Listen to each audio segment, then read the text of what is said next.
Hello student, तो आज हम क्लास 10th के सीबीएसई बोर्ड के चैप्टर 2 पॉलिनोमियल के कुछ इम्पोर्टेंट कॉन्सेप्ट और क्वेश्चन पे डिस्कशन करने चल रहे हैं। तो हमारे पास कॉन्सेप्ट है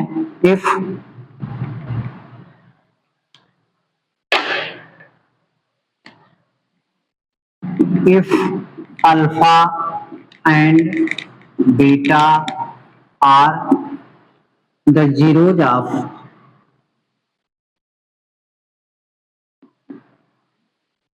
the polynomial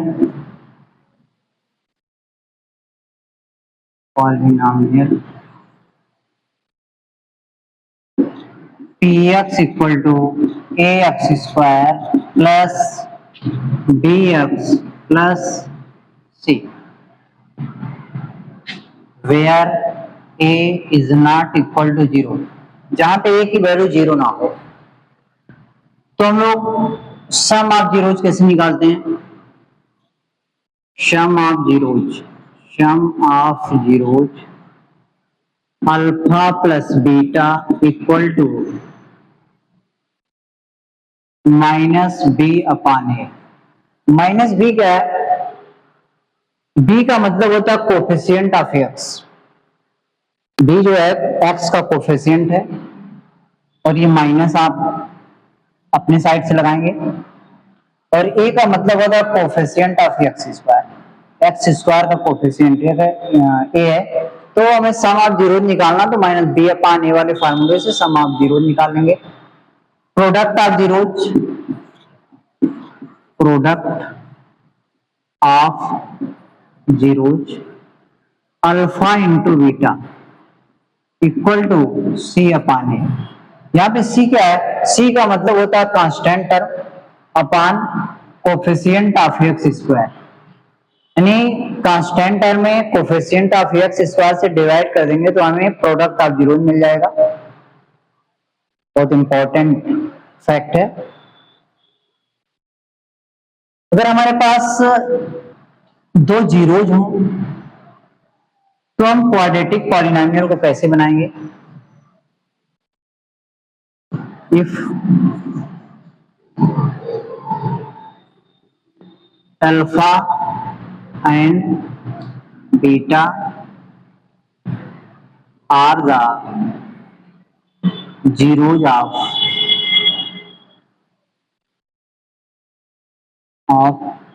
polynomial तो हम पॉलिनोमियल को कैसे पता करेंगे?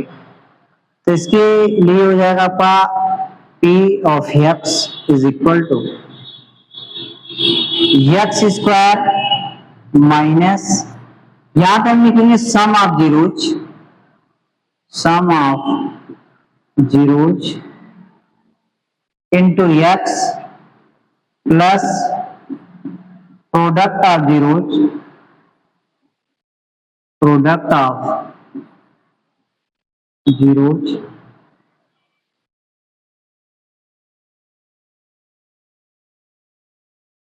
तो सम ऑफ जीरोज क्या होगा? यहां लिखेंगे x square minus sum of zeros.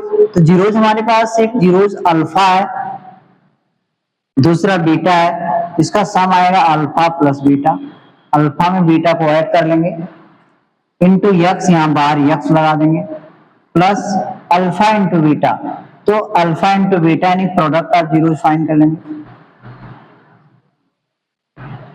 तो इसी फॉर्मूले से हम जो है, अगर जीरोज हमारे पास पता हो तो हम क्वाड्रेटिक पॉलिनोमियल को फाइंड कर सकते हैं।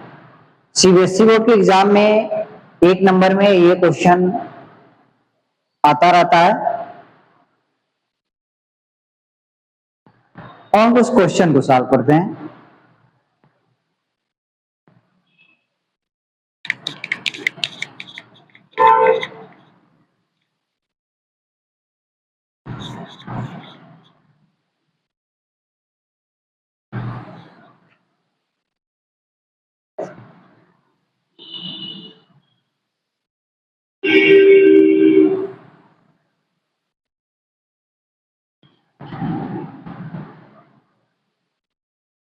क्वेश्चन हमारे पास है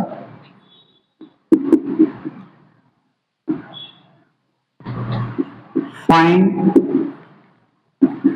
the zeros of the polynomial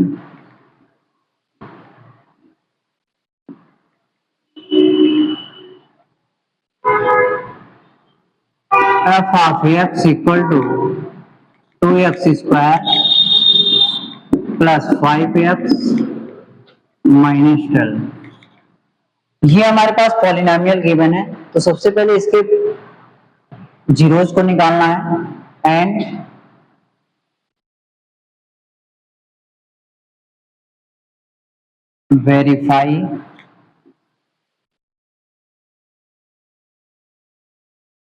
verify the relationship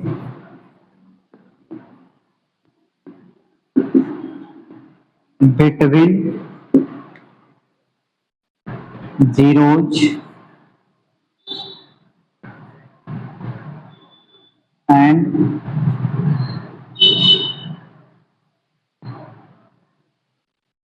coefficient।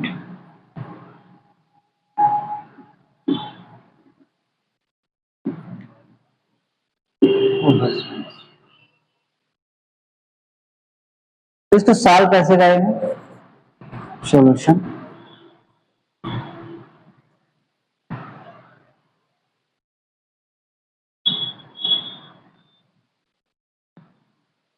इसका सॉल्यूशन हमारे पास है, तो सबसे पहले हम मिडिल टर्म को स्प्लिट करके उसको फैक्टराइज करते हैं।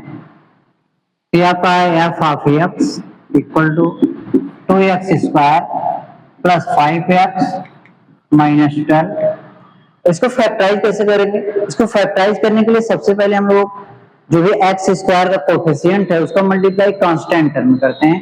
तो यहाँ पे हमारे पास एक्स स्क्वायर का कोफिशिएंट 2 है और कांस्टेंट टर्म -12 है, तो यहाँ पे हम 2 एंड -12 का प्रोडक्ट निकालते हैं, तो आ जाएगा -24। अब हमें -24 का ऐसा तो फैक्टर फाइंड करना है कि मल्टीप्लाई कर देने पे -24 आ जाए और ऐड करने पे मिडल वाला टर्म आना चाहिए, +5 आना चाहिए। तो इसको सॉल्व कैसे करते हैं, इसको फैक्टराइज कैसे करेंगे? तो 24 का प्राइम फैक्टर निकालते हैं। 2 12 या 24 होता है, 2 6 या 12 होता है, 2 3 या 6 होता है, 3 1 या 3 होता है। अब यहाँ जितने डिवाइजर है इसी में से पेयर बनाते हैं, तो हो जाएगा 2 का 2 में मल्टीप्लाई कर देंगे 4 आएगा, 4 का 2 में मल्टीप्लाई कर देंगे 8 आ जाएगा, फिर 8 में 3 का मल्टीप्लाई कर देंगे 24 आ जाएगा। तो हमारे पास एक पेयर बन गया 8, यानी यहाँ पे 8 हो जाएगा और यहाँ पे एक 3 हो जाएगा। 8 और 3 का प्रोडक्ट कर लेंगे, 8 3 या 24 आएगा, और 8 में 3 माइनस कर देंगे तो 5 मिल जाएगा। तो इसको हम लिखेंगे 2x स्क्वायर प्लस 5x और मिल देंगे 8x माइनस 3x। हमेशा ये क्लियर करना है कि, और यहाँ पे -12 हो जाएगा, और हमेशा क्लियर करना है कि जो भी साइन यहाँ पे लानी रहेगी मिडिल टर्म में यानी x कोफिशिएंट के साथ जो भी साइन रहेगी वो हमेशा ग्रेटर नंबर के साथ रखी जाती है। तो इसके साथ 8 के सामने प्लस रहेगा, 3 के सामने माइनस रहेगा।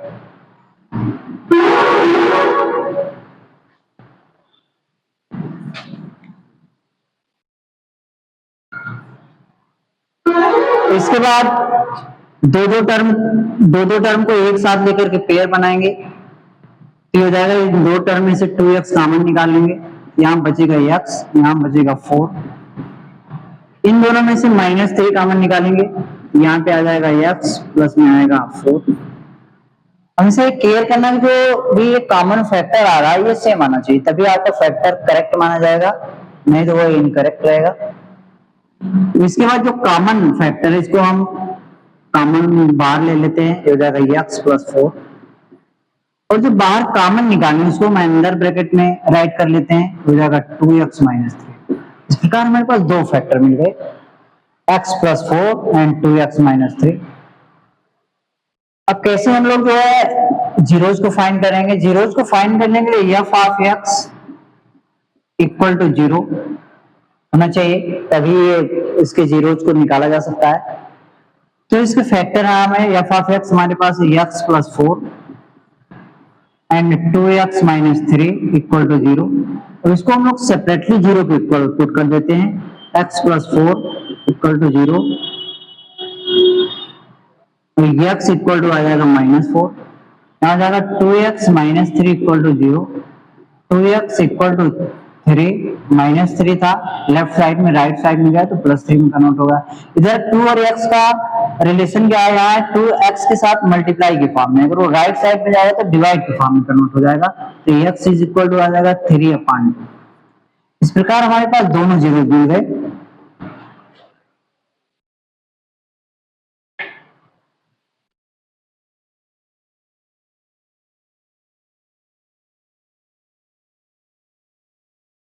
So the zeros of the given polynomial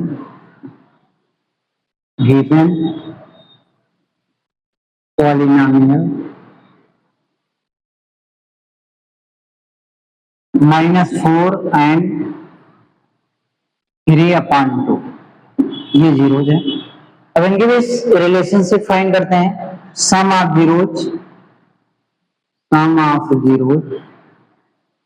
equal to -4 plus 3/2, इसको ऐड करेंगे तो ये आ जाएगा 2 का 4 मल्टीप्लाई हो जाएगा, -8 हो जाएगा, +3 हो जाएगा अपॉन 2, इसको सॉल्व करेंगे तो ये आ जाएगा -5/2 is equal to minus coefficient of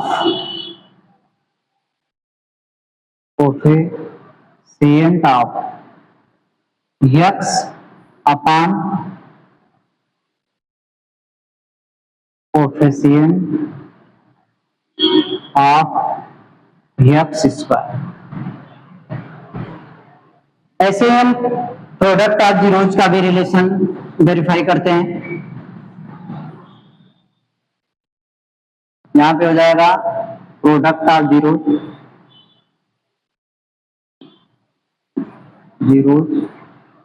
equal to -4 into 3/2,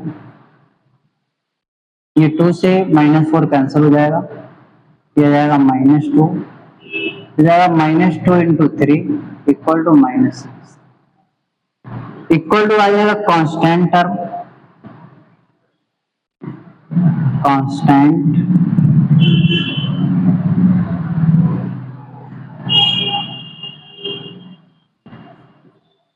constant term upon coefficient of x square,